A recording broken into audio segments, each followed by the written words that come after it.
Hello everybody and welcome back to the Ultimate Fashion History's 20th Century Style Icon series. This time around, let's put our boots on because yes, we are meeting Nancy Sinatra. Nancy Sinatra really needs no introduction. Of course, she is the daughter of Frank Sinatra and she first burst onto the international scene in 1966 with her iconic pop hit, These Boots Are Made for Walkin', which really set her up as this sexy, sassy kind of Californian modern gal who wasn't going to take any guff from anyone. What often isn't discussed about Nancy Sinatra is what a pretty singing voice she had. This wasn't really just a case of nepotism, although I'm sure it helped that Frank Sinatra was her dad. She had a very pretty singing voice and a very sexy way with a song, particularly in her recordings with Lee Hazelwood, which she herself says are hilarious, but they're actually really fun and very dramatic. She also sang the theme to a Bond movie, You Only Live Twice. She had a very successful TV show, Movin' with Nancy. And she also starred in several movies, most notably Speedway with Elvis Presley, and There She Is with the King. The reason I chose Nancy Sinatra as this week's 20th Century Style icon wasn't only because she's one of my personal favourites, but because I wanted to use her as the perfect optic through which to discuss something that is hardly ever mentioned in terms of 1960s fashion and beauty, but which absolutely defined the era, and I have no idea why people don't discuss it more. Artifice. Let me tell you what I'm talking about. Let's take another style icon of the 1960s, Twiggy. Now, when we look at Twiggy and when we discuss Twiggy, we talk about how childlike she was. In fact, the word childlike often comes up in 1960s fashion, and quite rightly. These doll-like faces, the little A-line mini dresses. But just flip your thinking for a second and think about artifice. Twiggy's iconic makeup that gave her this doll-like look. It was completely artificial. She painted it on, and here is a wonderful series of photographs showing Twiggy painting on her face, creating these huge doll-like eyes with that strange 1960s eye crease, the false eyelashes, the painted false eyelashes on the bottom. This sense of artifice was also dominant in hair of the mid-1960s. Lots of hair pieces, and of course, the fall. Don't you love this? The rise of the fall with all of this wonderful but so obviously artificial hair. Take a look at this Vogue cover. It is a mastery of artifice. But as you've heard me say a million times before, fashion is not an island, it's a response. We always have to look beyond the clothes, beyond the hair, beyond the makeup to understand why fashion happened the way that it did. And so this interest in artifice is sort of tied in with the mid-60s obsession with plastic. Plastic furniture, plastic lamps and homeware. Round plastic televisions. Actually, I watched the moonwalk in 1969. I was 4 years old, but I remember this on a round plastic white television, just like this one. And so it's no surprise at all that in the mid-1960s, plastic was suddenly used as an exciting new fashion textile. Plastic, PVC, all kinds of new and very man-made modern materials, which in turn tied in with the obsession with space. The space race, of course, started in the 1950s, but wouldn't end until we put a man on the moon, the guy that I watched, aged 4, in 1969. But the whole aesthetic of space travel and NASA really did tie in with the overarching aesthetic of the 1960s. Think about the way that astronauts dressed. These rounded white plastic outfits, uniforms. What do you call them? I don't know. I'm sure there's a name for an astronaut suit. It's just escaping me at the moment. It's all very much falling under the same aesthetic umbrella, isn't it? It's completely artificial looking and completely man-made.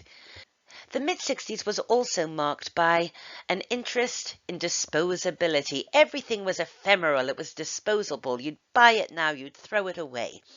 Disposable furniture like the blow-up chair that would last all of 4 minutes until somebody dropped cigarette ash on the arm and the whole thing deflated.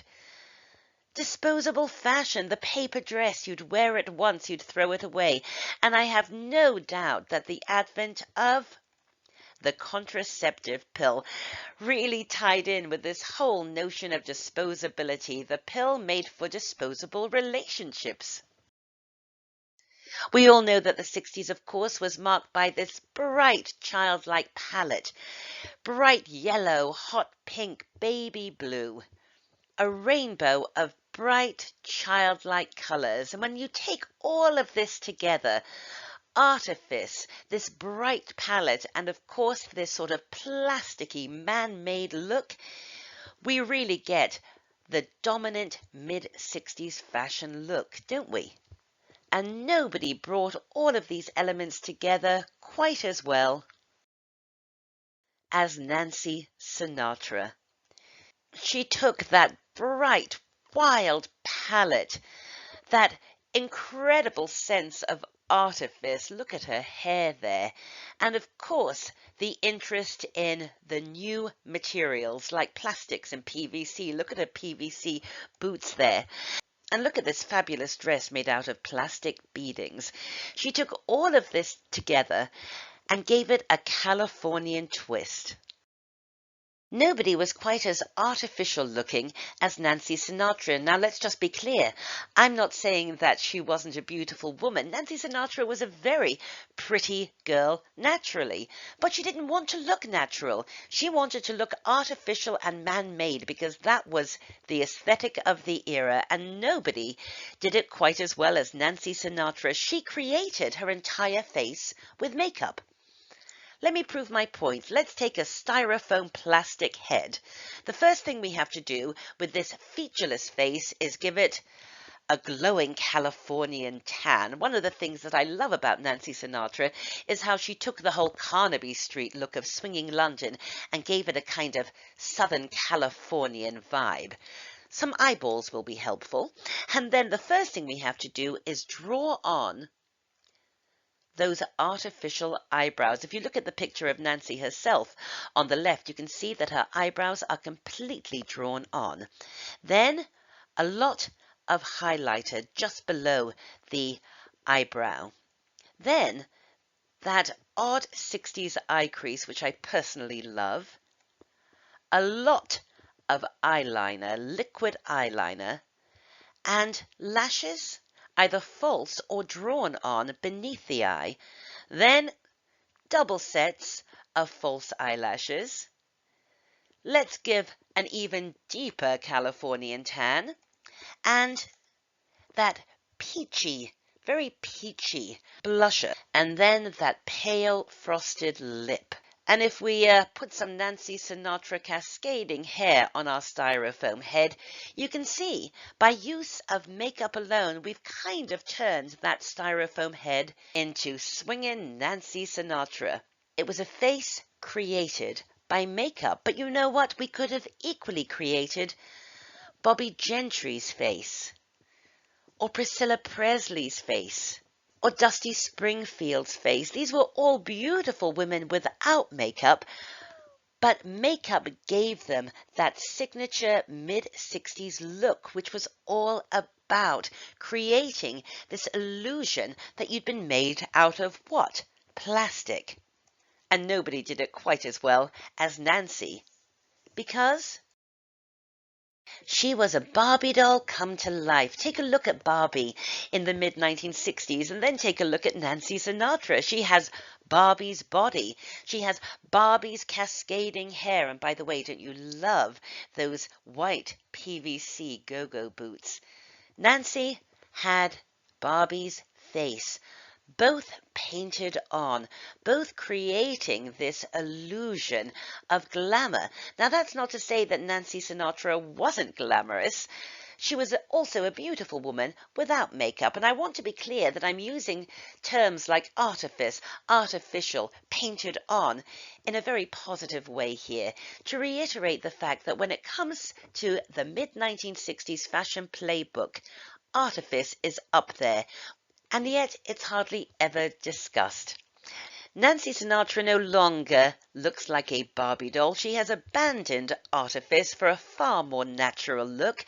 She looks absolutely terrific, gorgeous, and she still has her deep Californian tan. I wish I had one. Well, now my boots are made for walk-ins, so thanks for watching this episode of 20th Century Style Icons. You can contact me through my website, amandahalley.com. Join our Facebook group, The Ultimate Fashion History on Facebook. We always have loads of fun over there, chatting and discussing and sharing. I love it. I'm back every week with more episodes on The Ultimate Fashion History, so just click the little circle to subscribe. See you next time.